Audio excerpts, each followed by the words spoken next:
Septiembre es la fecha límite para el inicio del año escolar. Hoy todos han debido volver a la escuela, al colegio. El tema recurrente en la educación privada, en las conversaciones que hemos tenido la última semana, en los titulares que hemos leído, es el del aumento de las mensualidades, el costo de los uniformes, el costo de los útiles, etcétera. En el caso de la educación pública, hemos venido leyendo sobre malas condiciones en las que se encuentran muchas escuelas en el país, falta de servicios básicos, de materiales, de docentes, en muchos casos de alumnos. Este tema, por supuesto, del salario de los docentes. Está previsto en ese sentido un encuentro entre los sindicatos y el nuevo ministro de Educación, quien ya lo fue en el pasado, y sobre esto queremos hablar con Griselda Sánchez, es presidenta de Formación para la Dirigencia Sindical, es dirigente sindical del Magisterio. Señora Sánchez, Griselda, muy buen día, bienvenida, ¿cómo está? ¿Cómo le va? Sí, muy buenos días, estimado Román. Muchísimas gracias por la oportunidad. Y bueno, sí, aquí estamos. Saludos a todo tu equipo y a todas las personas que en este momento nos sintonizan para hablar sobre educación. ¿Cómo describiría la situación actual de las instituciones educativas en Venezuela para el inicio de este año escolar? Bueno, mira, lamentablemente altamente precarias. Tenemos una situación bien difícil porque las infraestructuras están con un alto deterioro en lo que es su planta física. Problemas de filtración, los techos sobre todo de las instituciones están bastante deteriorados.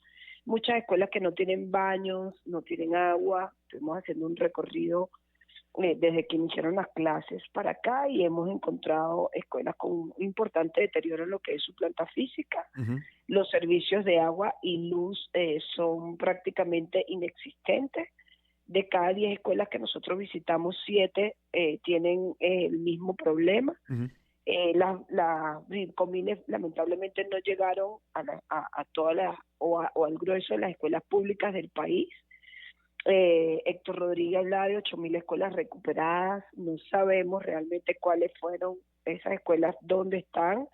Yelitza Santalla se fue y habla de 12.000. Entonces, bueno, no tenemos la sinceración real ¿Cuántas de escuelas hay en cuáles el fueron. país, Griselda? 24.000 24.000. 24.000 O sea que escuelas públicas. 8.000 sería el 30%. 8.000 sería el 30% exactamente, pero no lo vemos reflejado, Román, y sobre todo No. nosotros que estamos en Caracas y Miranda, que recorremos pues las escuelas de todo lo que es Caracas, Petare y todas estas zonas. Ujú. Vemos que tienen un importantísimo deterioro en lo que es su planta física. Ujú. Sí hay escuelas que han recuperado, y gracias, quiero aprovechar esta oportunidad, bueno, para agradecerle el apoyo a ustedes, porque sin Ujú. duda a través de ustedes hemos logrado que se recuperen algunas instituciones, como por ejemplo la Escuela Valor Antonio Carreño, que está ubicada en la Parroquia del Paraíso, Ok. que es una escuela que queda en toda la avenida, una escuela que tiene para atender a 2.000 y tantos estudiantes. Esa Ujú. escuela fue recuperada producto de las denuncias que sostuvimos en el Ujú. tiempo, igual que el Eduardo Crema también. A ver, es muy prematuro, ¿no? Todavía no hay cifras de cuántas escuelas y por ende alumnos y profesores habrán podido comenzar el día de hoy, ¿verdad? Es muy temprano. No, porque es muy temprano, más sin embargo, sí tenemos, los profesores se están incorporando. Ok.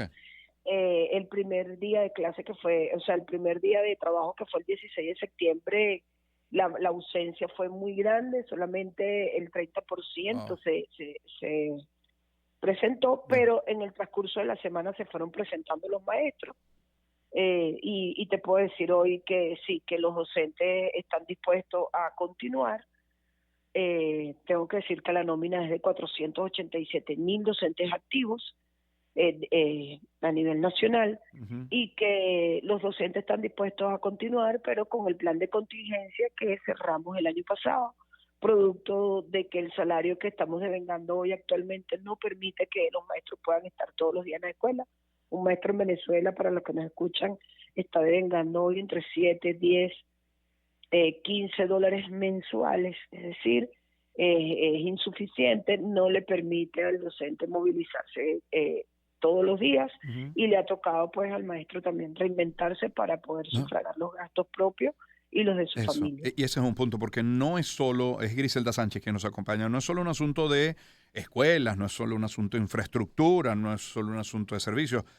Hace falta más. ¿Cuáles son las prioridades? Leí ayer que el último aumento para un maestro fue hace 800 días.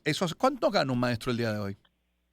Sí, es correcto. Se firmó el último contrato específicamente en el mes de abril del año 2018 con Elías Agua. Ese contrato se cumplió solamente durante 3 meses. En agosto, con el instructivo NAPRE, prácticamente se perdió todo lo que se había conquistado durante muchos años de lucha.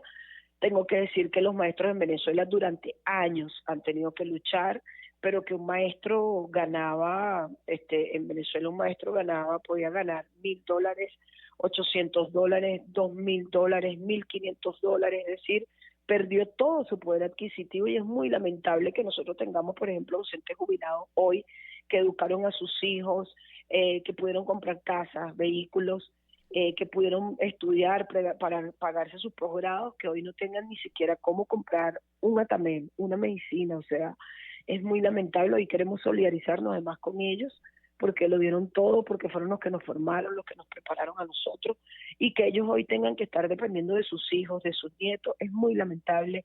Es una situación además que deprime a estos trabajadores, los tienen depresión, tenemos muchos docentes jubilados con estados depresivos, y nosotros pues queremos también generar un plan de atención para ellos, porque vemos que lamentablemente, por ejemplo, el IPASME, que a pesar de todas las protestas que hicimos, logramos que se abriera la sede, pues no funciona al 100%, entonces tampoco tienen a dónde acudir cuando se les presentan sus enfermedades, bueno, producto de su edad, para los que la pueden contar, Claro. porque hay muchos que ni siquiera están hoy, y que se tiene que generar definitivamente un sistema de políticas públicas que permita la recuperación del salario, porque el salario es el que va a permitir que el maestro pueda estar en la escuela, Claro. que el maestro se sostenga y no se vaya del país, o que no se vaya de la educación y se quede haciendo otras cosas. Y para eso nosotros apostamos a la propuesta que hicieron las federaciones hace más de 4 años, que es el 600, que abre una discusión sobre el 600% de aumento, que es un monto discutible, es un monto que se puede considerar y llegar a una negociación, y además que se cancele la deuda del 280%, que es una deuda histórica que tiene el Ministerio de Educación con los trabajadores del sector de educación, que se recuperen las primas de que fueron prácticamente violentadas en el mes de marzo del año 2022. El maestro perdió el 50% del valor de su salario. Entonces es muy importante que esto también se revise, y definitivamente le queremos decir a Héctor Rodríguez que se siente hacer definitivamente la oferta económica para el sector. Lo vemos y lo escuchamos hablar, y nos parece además positivo que se hable de atender el tema de la salud de los trabajadores. Nosotros vemos eso positivo, es una iniciativa positiva, pero queremos que eso no quede solamente en un discurso, sino que efectivamente se abran programas para atender sobre todo a los pacientes con problemas oncológicos, que el Ministerio de Educación tenía esas políticas instauradas. ¿Ya tienen fecha para esa reunión con el ministro? Mira, no hay fecha todavía. No hay fecha. Se le entregó una carta, las federaciones entregaron un escrito para hacer la solicitud de una reunión, pero todavía no hay fecha de atención. Ahora, Griselda, en cuanto a es Griselda Sánchez que nos acompaña. Griselda, llevan años, ahora que hablan de propuestas, llevan años con las mismas exigencias, de hecho se van acumulando. ¿Por qué no prosperan? Es que si salud y educación no son prioridad, entonces ¿qué lo es para un país? Exactamente, y eso es lo que realmente nos preocupa, porque además son, como lo dices muy bien, son 4 años consecutivos, son más años de reclamos, pero son 4 años, porque a partir de que se vulneró todo el tema de la progresividad de los derechos en el mes de agosto del año 2018, a partir de allí pues hemos estado en protestas, en movilizaciones, ruedas de prensa, asambleas, o sea, hemos hecho todo lo democráticamente posible para que las cosas se den, porque además apostamos a la Constitución, somos profesionales de la educación, no nos queremos ir del país, creemos que Venezuela es recuperable, y además tenemos un artículo que nos respalda, que es el 311 de la Constitución, que establece que los fondos del arco minero deben de ser invertidos para educación y salud. Nosotros queremos que se cumpla con este artículo. Además, que se sincere cuál es realmente el monto que ingresa para Venezuela con el arco minero, porque sabemos que sí hay recursos, pero que hay una mala distribución de los recursos económicos, y que realmente no se le ha dado la importancia que tiene la educación para el presente y para el futuro de nuestro país, que estamos impactando de forma negativa a 8 millones de estudiantes que van a las escuelas públicas. O sea, el grueso de nuestros jóvenes se forma en escuelas públicas. Si esta realidad con la que comienzan este año, este periodo 2024-2025, no cambia, ¿qué va a ser de la calidad de la formación de esos niños, de esos adolescentes? ¿Cómo van a terminar el año, si es que lo terminan? Sí, lamentablemente la calidad ha bajado muchísimo, producto de tantas cosas, la infraestructura, los salarios, los jóvenes no tienen el programa de alimentación escolar en sus escuelas, pues entonces muchos no tienen comida tampoco para ir a la escuela, no tienen zapatos, tienen que caminar kilómetros para llegar a sus centros de estudio. Además de esto, la precariedad, que no tienen uniforme, o sea, porque la realidad de el maestro no es distinta a la de los padres de nuestros jóvenes. La mayoría de los empleados públicos tienen a sus hijos, por ejemplo, en escuelas públicas No. y no tienen cómo sufragar los gastos. Y, por ejemplo, para comprar una lista tienes que tener más de $200 en el Sí, bolsillo, sí. cosa que la gente no tiene hoy. Entonces, vuelvo y te repito, hay que generar políticas públicas para recuperar Claro. la calidad educativa, que es importante, que es fundamental, y que tengo que decir, en los años 70, en los años 60, los colegios públicos preparaban, bueno, hoy tenemos empresarios formados en estos liceos, Sí, en estas escuelas, sí. tenemos gente muy calificada que se formaron en educación pública y tenemos que recuperar esa educación pública Claro. para todos los venezolanos. Griselda, para terminar y en segundos nada más de ser posible, algunos padres, intuyo que no serán muchos, pero algunos padres habrán podido migrar a la educación privada, quizás a lo mejor en una institución como intermedia, muy prestigiosa como Fe y Alegría, pero insisto, no será la realidad de todos. ¿Qué opciones hay? ¿Qué opciones tienen? ¿Qué pasa con esos niños no inscritos, no atendidos? Sí, muchos migran, Román, como lo expresabas, se van sobre todo a la Escuela de Fe y Alegría porque, bueno, ellos tienen unos planes, Sí, primero que tienen una infraestructura mucho mejor que la que tiene el Ministerio de Educación propiamente, más cuidadas, o sea, se le hace el mantenimiento a las sedes, no todas, pero sí el grueso de ellas, y además de esto se generan políticas para que los maestros se queden, por ejemplo, unos bonos que les cancelan, unas bolsas de alimentación, se hacen contratos con algunas empresas y se les ha dotado hasta de equipos tecnológicos como computadoras, teléfonos, o sea, este tipo de cosas ujú, mínimas, pero sí se han hecho porque tenemos esa información. Y bueno, estos padres, por supuesto, migran a esta educación donde pagan un 20, $30.